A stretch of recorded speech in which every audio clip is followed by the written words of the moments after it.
Pak Quraisy Shihab, yaitu sekarang judulnya menolak di madu atau menolak di poligami. Ya, boleh nggak nih seorang wanita menolak di poligami? Jadi ada suami yang pengen nambah 1, 2, 3, tapi wanitanya menolak. Nah, bagaimana jawaban Abi Quraisy Shihab, teman-teman? Assalamualaikum warahmatullahi wabarakatuh. Berdosakah seorang istri bila ia menolak di madu suaminya? Ya kan, pengen dimadu suaminya tapi dia menolak, mengingat hal tersebut seolah mengingkari ayat Allah yang membolehkan pria berpoligami, yang fankihu ma qabalakum minan nisa'i masna wa thulatsa wa ruba'.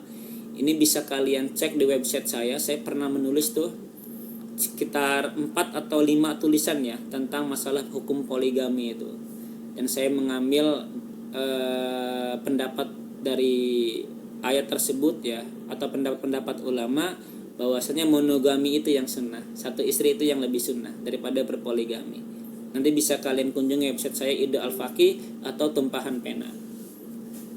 Selanjutnya, bolehkah seorang berjanji atau bersumpah tidak akan memadu istrinya atau tidak kawin lagi setelah kematian pasangannya? Oke, pertanyaan selanjutnya nih, bolehkah seorang berjanji atau bersumpah tidak akan memadu istrinya atau tidak kawin lagi setelah kematian pasangannya? Eka Suryawati.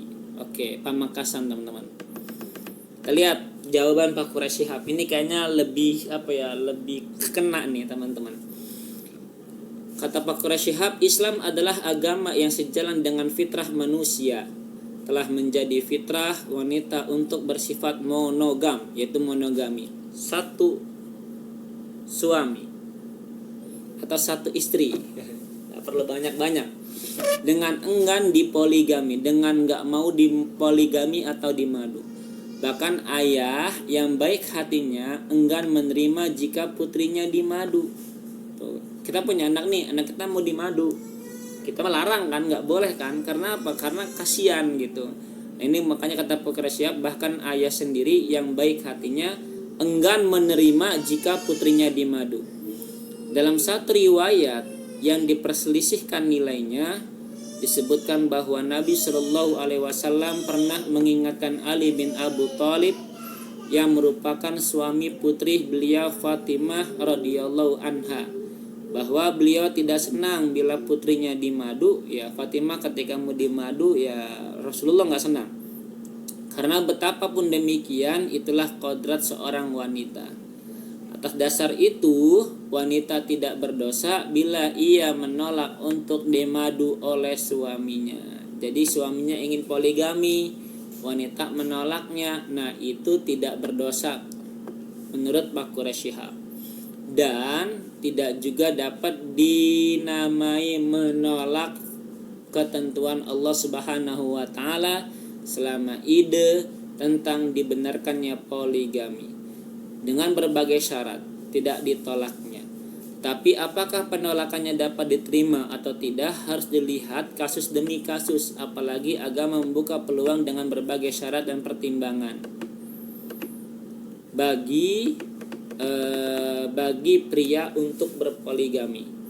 Dalam madhab Hambali, jika seorang wanita menyaratkan ketika akad nikahnya bahwa ia tidak bersedia dimadu, jadi ketika sedang akad wanita mengajukan syarat nih, dia nggak mau dimadu. Nah, bagaimana nih dalam kacamata madhab Hambali? Maka suami berkewajiban memenuhi syarat itu. Antara lain berdasar sabda Nabi, syarat yang paling wajar dipenuhi adalah syarat yang mengakibatkan halalnya hubungan seksual. Jika suami enggan memenuhi syarat yang telah diterima itu, maka sang istri dapat mengajukan tuntutan cerai. Wih, jadi bisa cerai nih sama apa? Sama suaminya di hakim, di pengadilan ya, minta cerai.